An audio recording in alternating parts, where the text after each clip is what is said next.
Ayan, so mamaya po, nalangkot po natin ang mga biyaya po. Ayan, lang gawa, TJ Casino. Ngayon naman po ay ating palakpakan ng ating Councilor City of Caloocan, Councilor Topet Adela. Ayan, sorry. Adalem.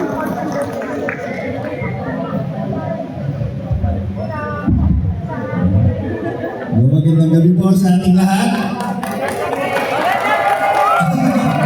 Okay po, salamat po. Nalakas na po ba mga senior citizen dito sa Preparo? Ang best po.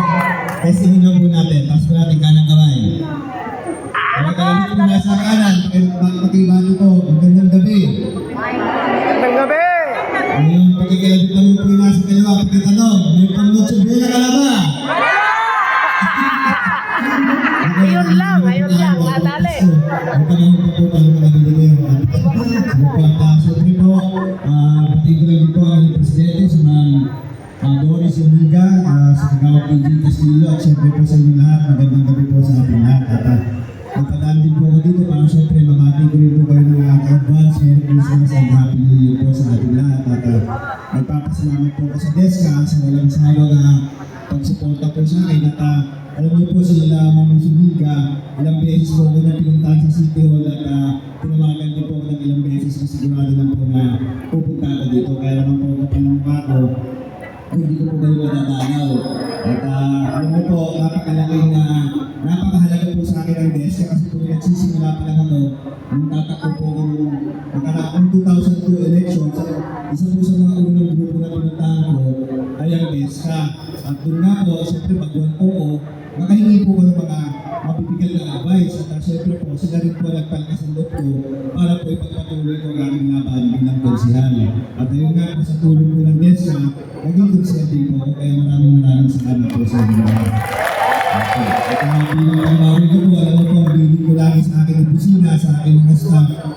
Pag may pumuntang DESCA dyan, minsan hindi na kami makapagbigay ng malaki, pero susiguraduhin natin dapat pag-DESCA yan, hindi dapat masisiro yan, hindi dapat tuwing walang bigay galing po sa aming opisina. Kaya po sa inyo po lahat, siguro nga pinasubukan na rin po kami ng ibang DESCA. Kayo po, wag po kayo mahiya sa amin dahil nakabilin po talaga kayo doon. Sabihin nyo lang po, DESCA ako. Nanginginig po yung mga staff ko para po pagsabihin kayo.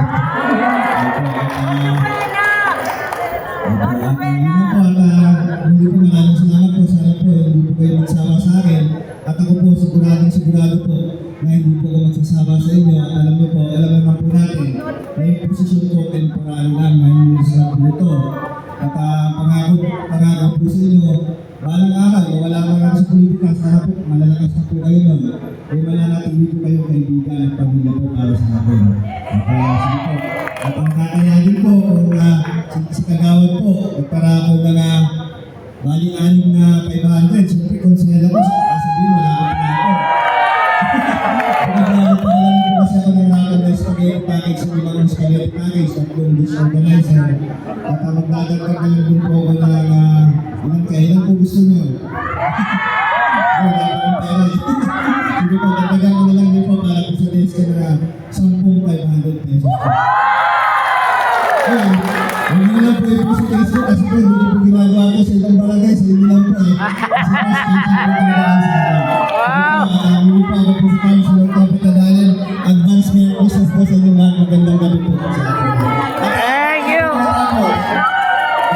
Sige po, nakalimutan ko lang din po. Alam niyo naman po siguro na sa darating na May, election na. At siyempre, kaya mo na namin po sila ngayon na sana po lagi natin supportan si Mayor Alomay. Mayor Alomay, malapitan po ba tayo lahat dito? Ako, siguro po yung iba kasi sa inyo narinig po yung kalaban ni Mayor. Ang dami pong pangako doon, di ba? Huwag na lang po kayo magpapaloko kasi nasubukan naman po natin ang malapitan. Maganda naman po ang senior citizen sa kanila. Bilang binda. Kasi po si Trillanes, may mga pangako po yung naalanganin. Naalala ko po yung isa yung sabi niya, bibigyan niya daw yung senior citizen ng 500 pesos monthly. Alam niyo po, ang senior citizen sa buong Caloocan, nasa 260,000. Eh kung gugupitin po natin yan, lalagpas po yan ng mga halos 2 bilyon sa isang taon. Di malabo po mangyari. Kaya huwag po tayo magpapaloko sa mga matatamis sa salita ni mga kalaban nila. Okay na po ba yan? Pasensya na po kung nahaluan ka ng politika. Kaya pinagtatanggol ko lang po sa meron ng mga politika. Sige po, muli po, maraming salamat po. Magandang gabi po.